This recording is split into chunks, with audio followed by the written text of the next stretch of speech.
Like it or not, we live in a digital age. We communicate by text and other messages much more than we communicate face to face or by speech. It's just how it's happening nowadays. But digital communication has lots of pitfalls that it's really, really easy to fall into. If that happens, our message can be taken the wrong way, and that's not good. We're not quite to the stage of the mythical Babel fish, which started more wars than anything else, fortunately. But with presidents tweeting at the slightest provocation, it wouldn't surprise me if that started to happen. And hopefully you're not in a position to actually start a war. But sometimes the comments we make online can kind of seem that they've got incredibly close to that happening. So what can you do to avoid at least some of the pitfalls of digital communication? Start by doing the texting equivalent of engaging your brain before opening your mouth. Sounds simple. And most of us have been around long enough to know the advantage of taking at least a short breath before we say something that's too controversial. Sometimes.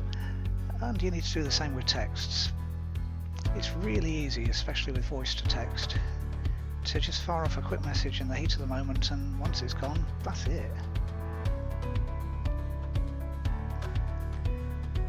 Okay, the other person will likely read it, and that's okay if it's in something like WhatsApp or Skype or whatever. You might be able to delete the message quickly enough before they've had a chance to read it, but they'll still know you've deleted something.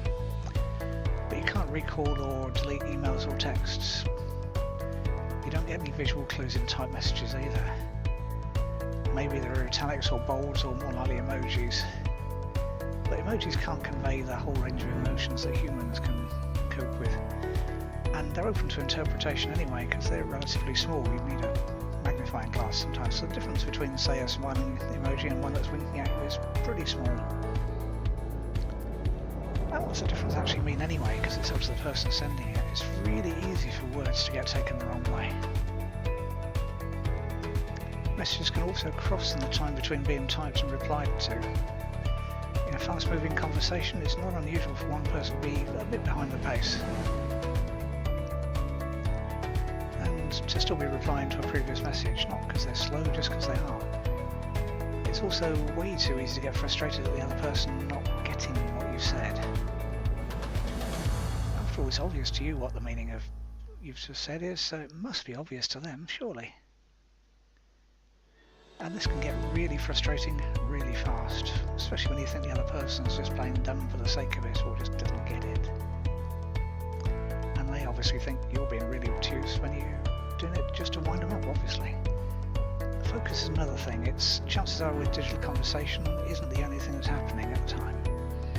On screen there could be a YouTube video playing in the background.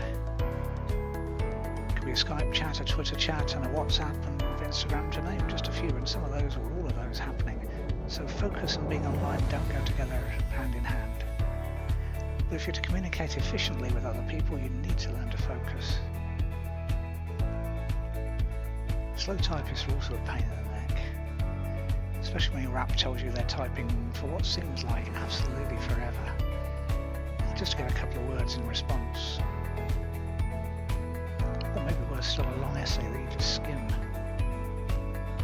If you'd like help training your subconscious mind, the bit that does most of the work for most of the things we do,